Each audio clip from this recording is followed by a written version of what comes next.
네, 지금까지 시황에 대한 정리를 해드렸고요. 앞으로 시장에 대한 전략을 세워보도록 하겠습니다. 토로스증권 영업부 박준현 차장과 함께하겠습니다. 안녕하세요. 안녕하세요. 네, 1880선까지 일단 회복을 해 있는 상황입니다. 시장의 체크포인트 어떤 것들이 있을지에 대해서 미리 한번 확인을 해보도록 하죠. 예, 이번 주 미국 연방은행 총재들 연설이 있죠. 일단 시장의 핵심 화두, 양적 완화 축소에 대해서 미국 연방은행 총재들이 이제 어떻게 생각하고 있는가, 이것이 결국 이제 9월 FOMC를 엿볼 수 있는 하나의 단초가 될 것으로 보이기 때문에 일단 이번 주에 잘 체크하셨으면 좋겠고요.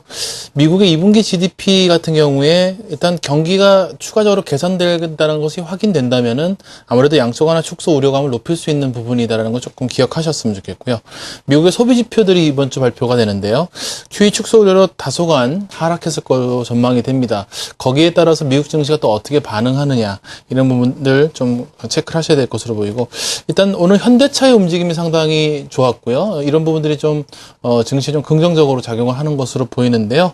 일단은 제가 말씀드린 부분들 좀 체크하시면서 시장에 조금 짧게 대응하시는 쪽이 역시 바람직할 것이라고 생각을 하고 있습니다. 네, 단기적으로 시장에 좀 매매 전략에 나서야 된다라고 말씀을 하셨습니다.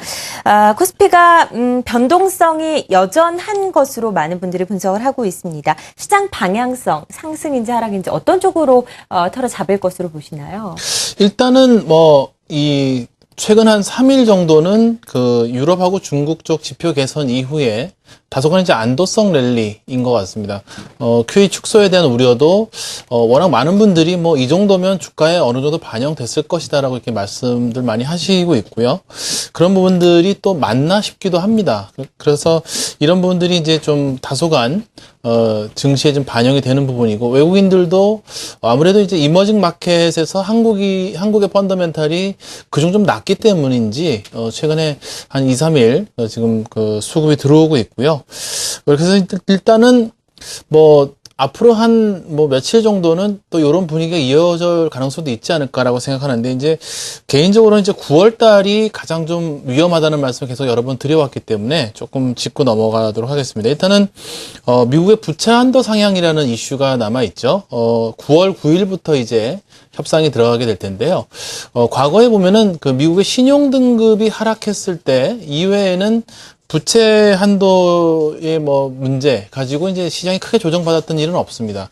다만 이제 미국의 부채 한도 상향이라는 이슈 자체가 시스템 리스크로 이제 갈 수 있는 가능성 자체는 어느 정도는 아직 남아있지 않는가라는 생각을 한다면은 조금 조심해야 될 구간으로 보이고요.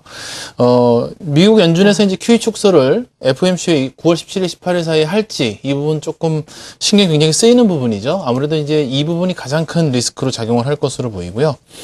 일본의 소비세 인상 부분도 여전히 좀 내관으로 좀 남아있죠. 또 독일 총선을 비롯해서 유로존, 최근에 또 이탈리아가 베를루스코니의 문제를 놓고 지금 연정을 탈퇴하니 이런 이야기도 나오고 있고, 제일 큰 최근의 문제는 역시 동남아시아의 외환 위기 가능성인데, 외환 위기 자체는 크게 문제가 되지 않을 수 있다라고 하더라도 일단 버블이 터졌다라는 점은 조금 저희가 유념을 해야 되겠죠. 이 버블 해소는 짧은 기간에 해소가 될 수는 없는 부분이다 라고 생각이 할 수 있겠고요. 상당 기간 걸릴 수밖에 없는 문제고, 이런 부분들이 글로벌 증시를 또 상당 부분 괴롭힐 수 있는 문제라는 점을 좀 염두에 둘 때는, 결국은 이번에 상승은 결국 또 고점 매도 후에 다시 한번 저점을 노리는 매매가 필요하지 않겠는가. 지금 과거를 항상 사람은 이제 잊게 되죠. 며칠 좋으면 또 이대로 가는 건가, 이렇게 생각하시기 쉬운데요.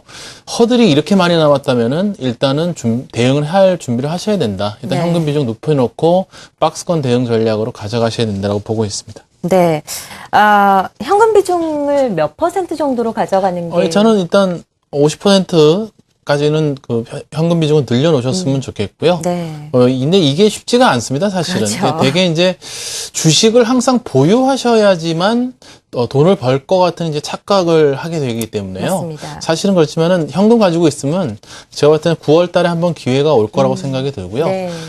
밑으로 급락하고 폭락하는 일은 아마 가능성이 상당히 적기 때문에 저가를 줄 때 담는다라고 생각하셨으면 좋겠고요. 일단은 유로존하고 중국 경기에 기댄다면은 관련 종목군들 트레이딩 필요할 것으로 보이고요. 역시 IT하고 그 화학이나 철강과 같은 이제 중국과 관련된 모멘텀이 있는 네. 종목군들 이쪽으로 좀 트레이딩을 좁혀가시는 게 좋을 것으로 보이네요. 1820에서 1950선 사이의 박스권을 염두에 둔 전략이 필요하다라고 말씀하셨고요. 현금 비중이 한 50%는 돼야 된다. 현금을 하나의 종목으로 생각을 하시면 더 이 포트폴리오를 짜는 데 쉬우실 것 같습니다. 계속해서 월요일 시장에 관심 업종과 종목을 말씀을 해주시면서 하나의 포트를 짜 오시는데요. 어떤 변화가 있는지 말씀을 좀 해주실까요? 예, 일단 전기전자 업종 일단은 조금 그 시계를 좀 멀리 보시는 분들은 역시 삼성전자나 LG 디스플레이 같은 종목군은 여전히 좀 매력이 있지 않겠는가라고 생각하고 있고요. 테크윙이라는 코스닥 종목이 있는데요. 최근에 수급이 잘 들어오고 있기 때문에 좀 관심 가졌으면 좋겠습니다. 일단은 2분기 실적이 좀 안 좋아서 주가가 좀 빠졌습니다만은 기술력이라든지 향후에 어떤 전망이 나쁘진 않은 것으로 생각이 들고요. 철강과 화학 쪽 코롱인더, 휴캠스, 현대하이스코 최근에 움직임 상당히 좋기 때문에 추가 상승 이어갈 것으로 보이고요. 수급과 관련돼서는 현대위와 그리고 이제 오늘 LG의 상승이 눈에 띄었는데요. 지주회사로서 할인율이 가장 좀 높은 그런 종목이기 때문에 단기적으로 접근 가능할 걸로 보이고요. 역시 3분기 실적이 개선이 기대되는 한국전력도 포트에 담아봤습니다. 저평가된 중소형주 삼원강제, 이수화학, 다산네트워크스를 선정했습니다. 네, 전기전자와 철강화학, 수급 개선주 그리고 저평가된 중소형주로 카테고리를 좀 나눠서 종목에 대해서 제시를 해두셨습니다. 토로스증권 영업부 박준현 차장이었습니다. 고맙습니다. 감사합니다.